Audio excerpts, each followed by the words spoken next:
Right, a very warm afternoon to everybody. We are delighted to welcome Elizabeth Gooch, MBE, the founder and CEO of EG Solutions, who will talk to you about today's full year results and the outlook for the business going forward. For those of you who are new to this service, can I just remind you that you can submit questions via email. You'll see an icon in the top right of your screen. And once Elizabeth has concluded her presentation, we will be going through a number of audience questions. But now I shall pass over to Elizabeth. Thank you, Andy. So welcome everyone. Let's talk about our results for the full year ended 31st of January 2016. Let's start off with the highlights and the full year overview, which is a mix of financial and operational points. Multiple contract wins with new and existing customers in target sectors. Carried on as normal, and customer expansion in USA, South Africa and APAC. Logos removed to protect the innocent here, largely because of confidentiality agreements, but some of them I can mention. So a good chunk of repeat business with existing customers, including one customer converting from perpetual licenses onto our hosting platform, more of that in a second, and then new customers in new territories, in USA, South Africa and APAC. These are smaller deals in these new territories at the moment.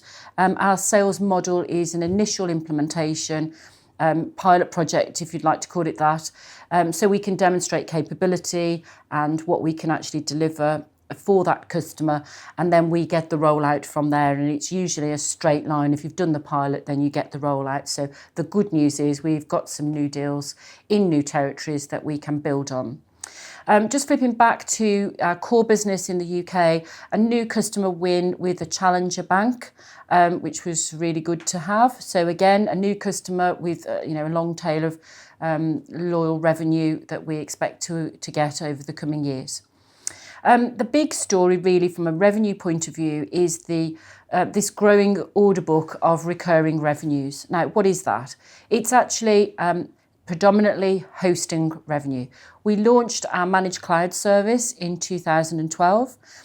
We sell essentially SaaS licenses on a SaaS basis now on 3-year term contracts. So that is giving us visibility for the medium term and really is more important to us than the in-year revenue. Obviously, we'd like to hit numbers as much as we can, but building that order book is what's building a strong foundation for the business. And I'll show you some slides on that a bit later, what that actually means for us moving forward. Many of you will probably remember that we did the placing in January 2015, raising 3.2 million net of cash at that time. And we still have that cash today. In fact, just after the period end, that cash increased to 3.8 million. We had some trade receivables that didn't get collected in time to be counted in the year-end cash balance. They arrived 2 or 3 days later. So cash is still strong. And that's been my focus since I came back as chief executive in the back end of 2013. That placing was all about raising money to invest in sales and marketing, but also in product development. So sales and marketing is really about building our sales team for the future. It takes about 18 months to get salespeople to be effective, and raising that money gave us the investment for us to be able to support those people as they learn their trade and become effective, and they should become effective during the back end of this year, really. So some of the investment has gone into that. Other investment has actually gone into extending our product. So we've built a forecasting product and launched EG Mobile in September. And mobile is really interesting. We're not trying to take on and challenge the other mobile providers in mobile workforce management. They're very specialist in what they do. What we're looking to do is extend the footprint within our existing clients, particularly where they have workers who are part of the back office process, but who work out of the office. So people like insurance inspectors, debt collectors, valuers, those sorts of people, currently unmeasured and therefore unmanaged and with capacity that can be used by organisations to do more. So we're looking to extend footprint using the mobile software in that way. What that led to was, as I mentioned in the opening box, one of our customers already transferring from being a perpetual license holder onto the hosting cloud platform so that they can take mobile. So it is creating that interest that we didn't actually expect, if I'm honest. We thought we would be just making new sales to existing customers, but actually it's having that transformational effect with our legacy customer book. And also we're finding in new markets more interest in the mobile product than in the core product. So it's a good lead product in those new territories. So we have to look out for some deals coming down the track with these products later in the year. At the same time, carry on being a well-run business is very important to us. So securing ISO accreditation for information security is really important to the cloud platform. Lots of questions and challenges around information security from the IT and compliance functions within our client base. They want to be sure that if we are hosting their data, it is secure. And of course, we're all aware of sort of online security issues nowadays. So that was a big project that we had to do, and we've done that very well. And then at the end of the year, we were accredited as an outstanding employer by Best Companies, the workplace engagement specialists. So that was really good to win that, but slightly disappointing because we were 4 points off an extraordinary employer. So we're fighting to get that for next year. So very important to the EG business is our customer base, winning customers, delivering great projects for them that work, that are very referenceable, having a great team who are engaged, motivated and working towards those goals, as well as a very well-run business from a governance and compliance point of view. So all of those things really playing out along with the financial performance for the year. Let's chat a bit more about the full year results. You'll see on this slide, we're showing a comparison with last year. So the top line on face value doesn't look as though it has increased that much, but in actual fact, it was a 17% increase in revenue on the prior year, because in the 2014-15 financial year, we had 1.1 million of one-off revenues. What was that one-off revenue? It was revenue through our partner Aspect, a license deal and some additional support fees where they paid us to train them and train their sales force quite extensively. Because the revenues from them are unpredictable, and in some people would actually say probably not unsurprisingly based on the news recently, but because their revenues are unpredictable, we describe that as one-off. If we take that out, we were something like 6.3, 6.4 in the prior year underlying revenue that's grown to 7.6, which is that 17% increase that's shown on the slide here. Gross margin, story of two halves, approximately 66% in H1, 77% in H2, leading to a 72% gross margin overall. That increase in H2 was because of the high proportion of software revenues, some 80-odd% of our turnover in the whole year being software revenue, which is obviously way more profitable. The reality is that that is a slightly higher proportion than we would normally expect. Typically 75-25 is what we would expect to see from a software versus services mix. And that usually balances out over 2 years. So that's the reason for that. So there we go. That's, I think, the main points. I think ongoing focus on cost control.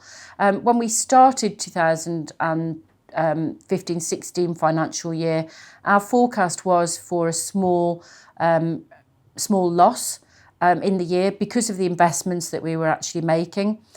Because of our focus on cost control, we've actually managed to deliver a small profit, and that is despite not delivering the high number that was expected at that top line.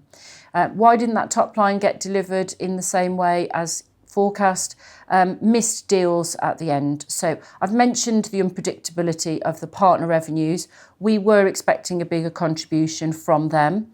Realising that we weren't going to do that, we were trying to make up that ourselves. Some of those deals have slipped. 2 of them are progressing well and should close soon. One of them has taken a bit of a step back because of a restructure within that business. So we have new decision makers to sell to. But otherwise, still on track.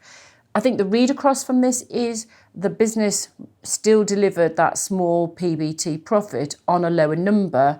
Therefore, we are more profitable than our broker forecast was anticipating that we would be. And we hope to continue that through this financial year too. From a cash point of view, I've already mentioned 3.2 million still in the bank, which grew post period end. During the year, FinCap exercised their warrants at 65p and that raised a 73k.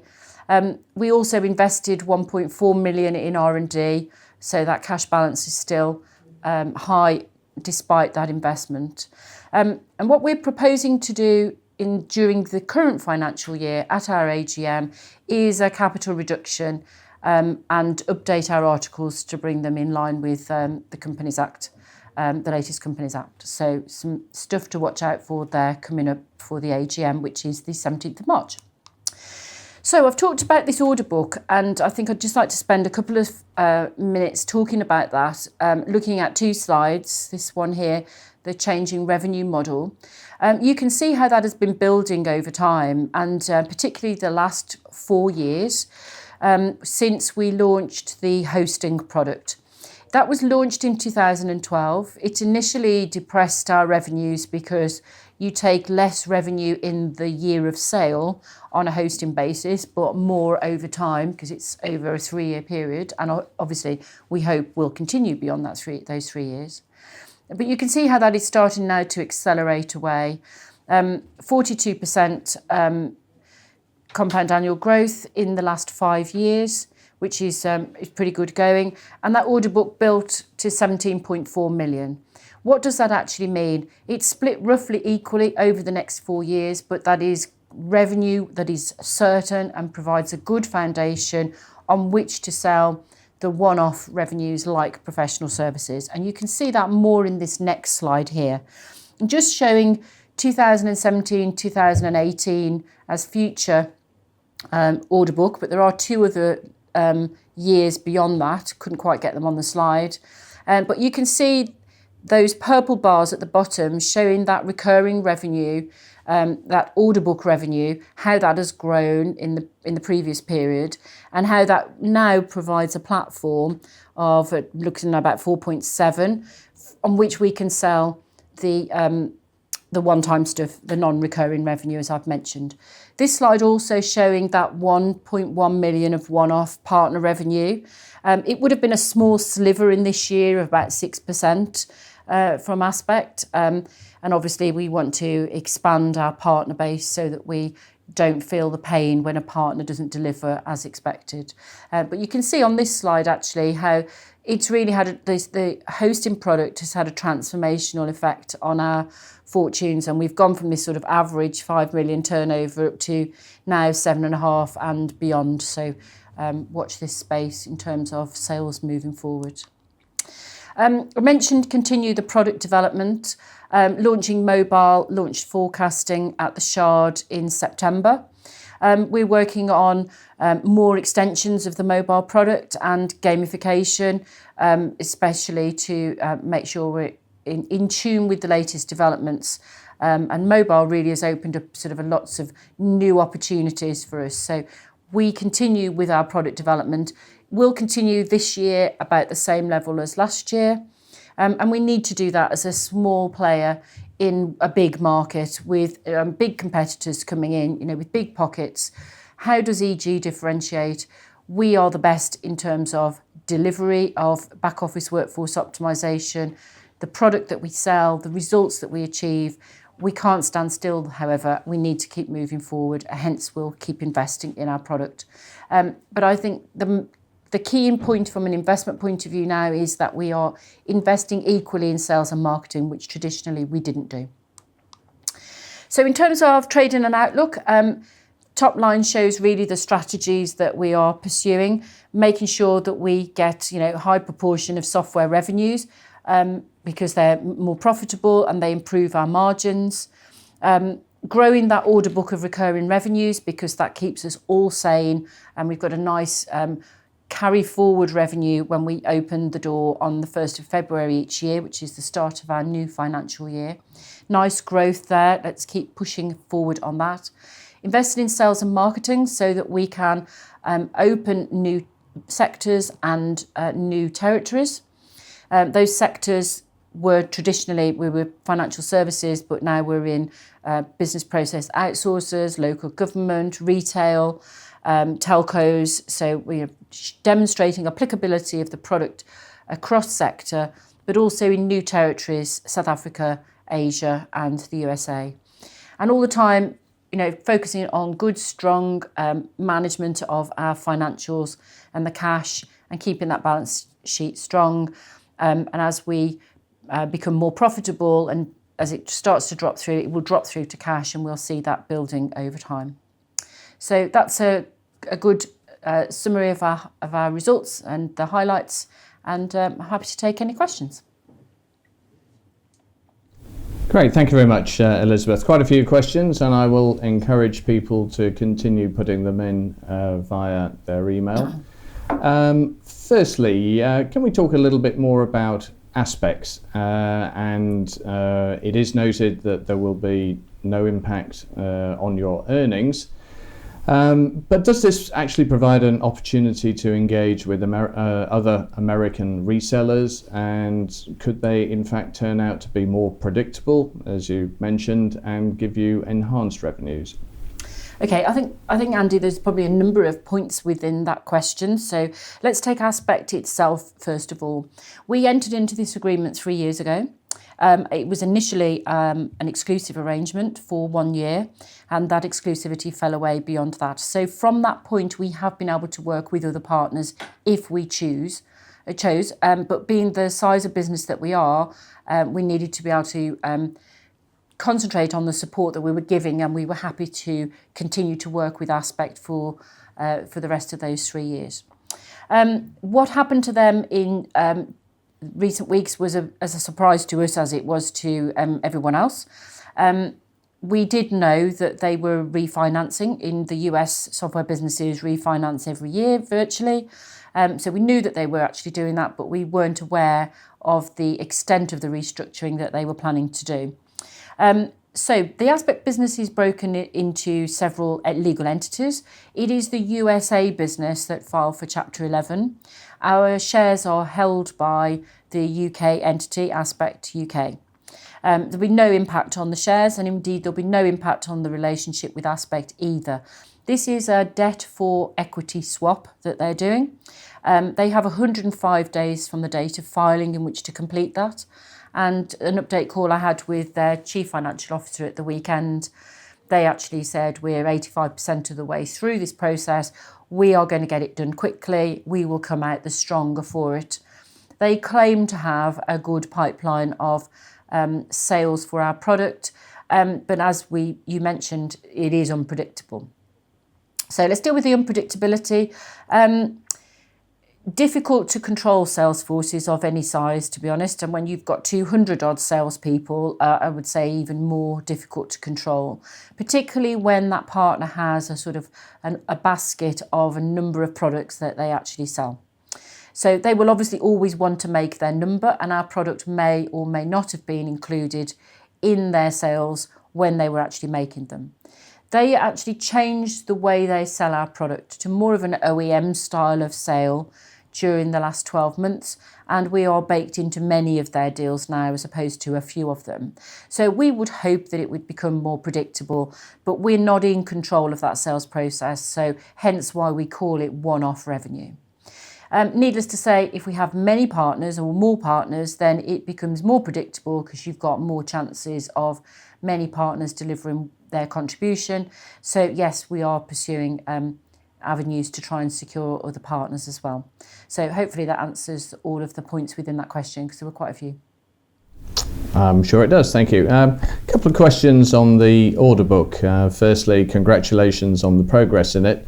Could you elaborate a little bit more about discussions with existing clients to migrate them to a recurring invoice basis?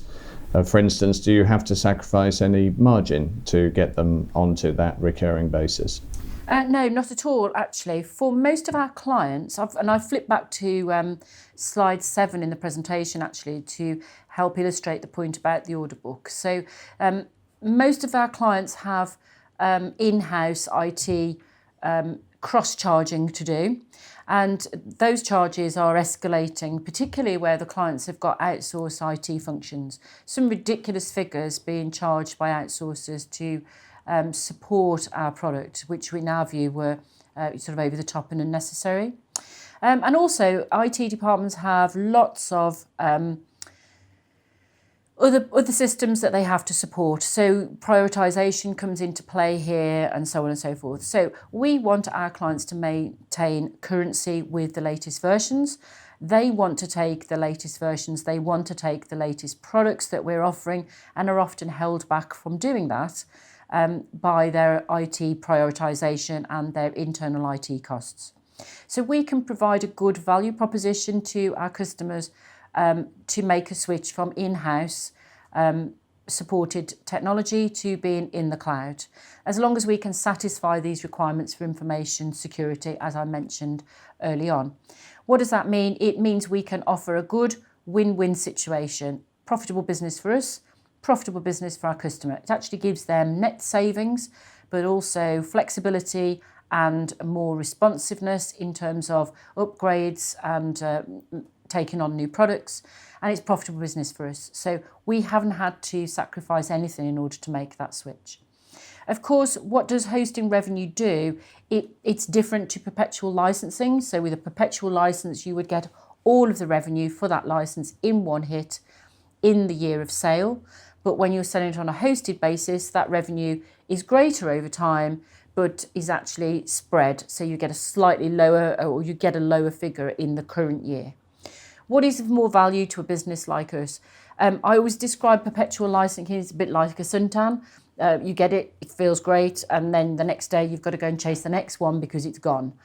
With hosting revenue, we open the door, as I said, on the 1st of February, knowing that there is a nice steady base there of revenue that's already in place, ready to be recognised during that year. And in fact, not just for this year, but for the forthcoming 4 years. So a much more sane way of doing business for me. So it may not give us that lovely vanity feeling with higher revenue in year, but over time it's given us a much better, stronger, more stable business. The quality of earnings much better, and the visibility for investors significantly better. So all round, I think it's the right thing to do. Thank you very much. And developing that visibility, if we look at the £17.4 million order book that you declared, how would that translate to revenues over the next 2 to 3 years, i.e. shorter term? And are these mostly existing customers that have migrated, or new customers that you've attracted? I would say a combination, probably 60-40 would be new versus existing. And in terms of how does it play out over the next 4 years, it's actually divided by 4 and it's approximately the same. It's pretty level, hence why the graph just shows that flat line. Right, moving on to products, and you mentioned the launch in September of EG forecasting, EG mobile. Could you update us on the reception that they've got since launch? Are you seeing demand from existing customers, or have they been useful in providing access to new customers in different verticals, or indeed different geographies? Thank you, Andy. A bit of both, actually. So in terms of receptivity from the existing client base for the new products that we've launched. We're seeing increasingly IT departments want to rationalise the number of suppliers that they have. So for a customer to be able to get a complete solution for back office workforce optimisation from one vendor is their panacea as far as they're concerned. Lower cost of ownership is the target for these organisations. So they now have, our real-time work management piece, which is our unique proposition, and our work management engine, strategic plan and forecasting, and the report and analytics suite added to that with mobile. Very happy for them to be able to get that from one vendor. What we're also seeing is, as I mentioned earlier, the mobile product particularly being of interest in new markets. And it's some of these territories, they didn't do standard stuff like we did. They don't do bank accounts, they go straight to using their mobile payment system. They don't do desktop and server type stuff. They go straight to mobile. They think mobile, and therefore they're leading with mobile, and that is the entry product, as I mentioned before. Right. In terms of sales and marketing, you have elaborated on aspects in particular, but looking at partner-led sales channels as a whole, are you happy with their performance? They are, to a degree, out of your control. And if you're not happy, what can you do to bring them up to speed? Okay, I'm surprised was the first thing I would say about our main partner, as I mentioned before. So that would be the first point I would make. Disappointed, actually, that they haven't made more progress. But that business is very busy with a lot of their own strategic projects. So I guess it's understandable, but that doesn't help us greatly. What we can do, as I've mentioned, is because we're out of the exclusivity period, is we can partner with other organisations, and we are actively looking to do that. Okay, and in terms of timing, again, it may be difficult for you to say, but in terms of opening up new relationships and new business process outsourcers, might we expect developments in the next half year? And how significant might their contribution be to sales? Andy, I think the politically correct answer is you couldn't expect deals to be signed during the forthcoming year. And I'm really not able to lead the market by raising expectations in any particular way. What I would say about a BPO is that they have, that they're big organisations with many seats available. And once you land one, it's like landing a big client. You've got lots of opportunity within those organisations to sell more licenses and do more implementations, but also to help them use our product in their own bid process to make them more effective. So, there's a sort of a double hit potential with BPO, but they're not the only partners that we would pursue. So, they're interesting and there are opportunities, but there are lots of other opportunities too. Right, and last question. Capital reduction you mentioned in your talk. Could you just elaborate a little bit more on the process and the timetable for that? And does such a reduction have any implications looking forward for dividends, given the attractive cash flow characteristics of software-led businesses? Interesting this one actually, because when we did the placing in January last year, we were very clear about the fact that we were going to go into a year of investment, and investors should expect us to make a small loss. We're pleased that we made a small profit, but nevertheless, I think the feedback has been mixed on the strategy. Not saying that the strategy is wrong, but we've had about 50% of people very understanding this is what you're doing, and 50% saying, why are you not paying dividends? Why are you not more profitable? And so on and so forth. What we can also see is that if we had delivered that top line this year, we would have been significantly more profitable than forecast.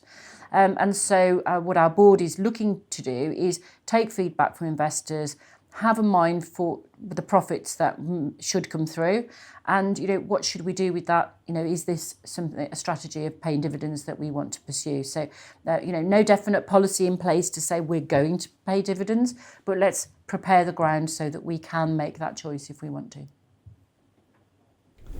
Right, well, thank you again, Elizabeth, for a very clear presentation and covering all the questions. Thank you to our audience for those questions. There should be an equity development research note out quite soon, which will hopefully update everybody on the prospects that our analyst sees for the business. And in the meantime, I shall wish everybody a very good Easter.